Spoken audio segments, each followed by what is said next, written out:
Iran में नए supreme leader के तौर पर मुज्तबा खामनाई का इंतखाब एक बड़ी और गैर मामूली सियासी पेशरफ्त समझा जा रहा है। वो साबिक सुप्रीम लीडर अली खामनाई के बेटे हैं और तवील अरसे से ईरान के ताकतवर सियासी व सिक्योरिटी हलकों में असूर और रसूख रखने वाले फर्द समझे जाते रहे हैं, अगरचे वो ज्यादातर पस मंजर में ही रहे।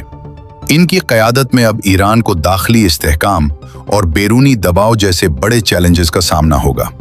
बहुत से तज्जियाकारों के मुताबिक ये इंतखाब ईरान की पॉलिसियों और खित्ते की सियासत पर भी अहम असर डाल सकता है। आइए इनके बारे में जानते हैं। ये कौन है? मुज्तबा खामेनाई, पर्दे के पीछे वाला आदमी।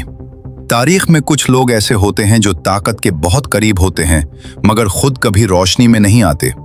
वो फैसलों के पीछे होते हैं मगर उनका नाम सामने नहीं होता।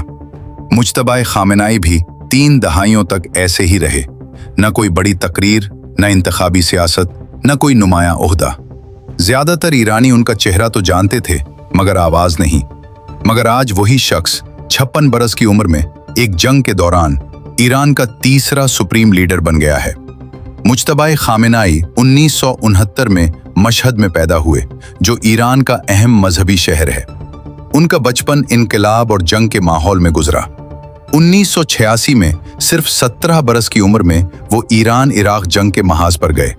वहां उन्होंने ऐसे ताल्लुकात बनाए जो बाद में ईरान के ताकतवर सिक्योरिटी नेटवर्क की बुनियाद बने।